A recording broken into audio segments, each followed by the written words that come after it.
Bonjour à tous et à toutes, aujourd'hui nous allons apprendre à réaliser une palanque. La première étape de la réalisation de cette palanque, c'est le choix de la planche qu'on va utiliser. C'est super important puisque ça va être la base de notre palanque. Donc pas un morceau trop petit, pas un morceau tout fendu, voilà, on va choisir parmi tout ce bois. Ici, donc, cette planche, elle est assez tordue sur les côtés, donc je ne vais pas la prendre. Et je vais plutôt me tourner vers une planche assez longue, puisque je veux que ma palanque fasse 2 mètres de long. Et celle-là m'a l'air plutôt pas mal et assez épaisse. Voilà donc notre planche installée sur des tréteaux. Et on va faire les mesures. Je prends mon taquet et je vérifie que l'encoche que je vais faire dans ma palanque soit assez profonde pour le taquet. À cela, je rajoute quelques centimètres pour que la palanque soit libre sur les taquets et puisse tomber assez facilement. Tout en sachant que ma planche est assez épaisse, elle fait 2,5 cm d'épaisseur, ce qui va permettre qu'elle soit bien stable sur les taquets. Ici, je fais des tracés perpendiculaires pour que tout soit bien propre.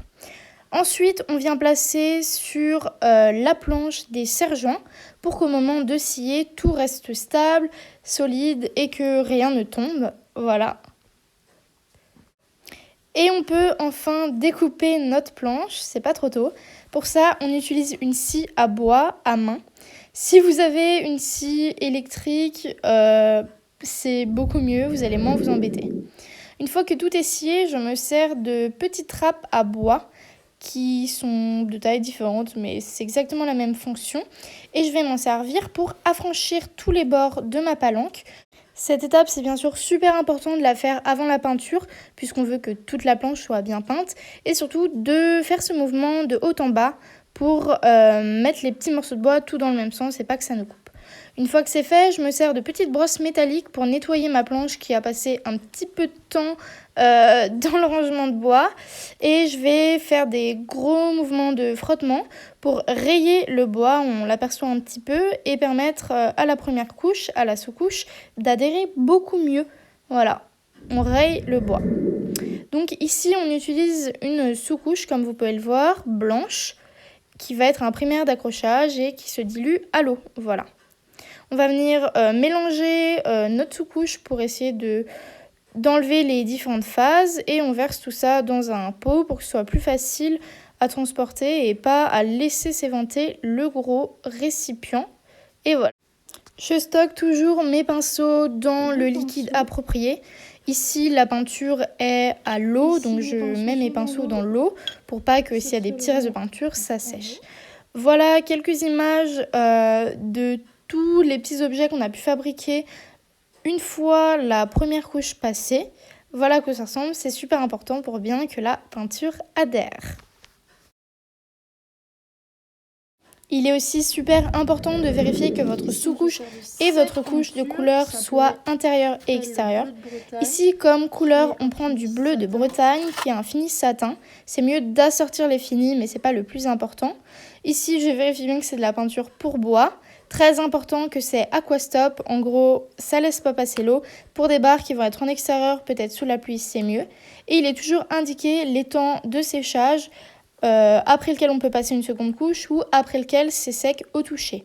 Donc ici je vérifie bien que ma peinture soit destinée pour l'intérieur et l'extérieur puisque moi elles vont plutôt être dehors et ici on voit bien la photo de l'extérieur.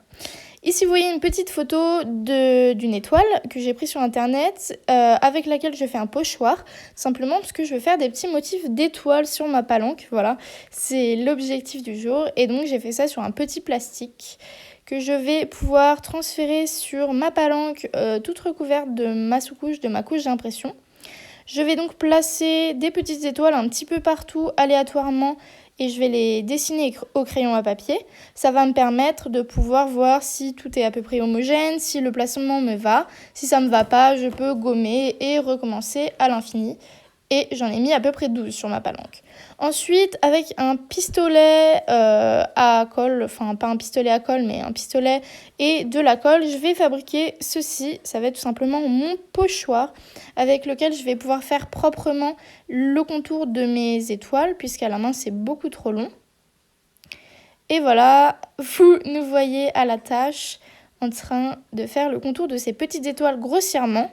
Puis ensuite, on les repasse avec le pochoir.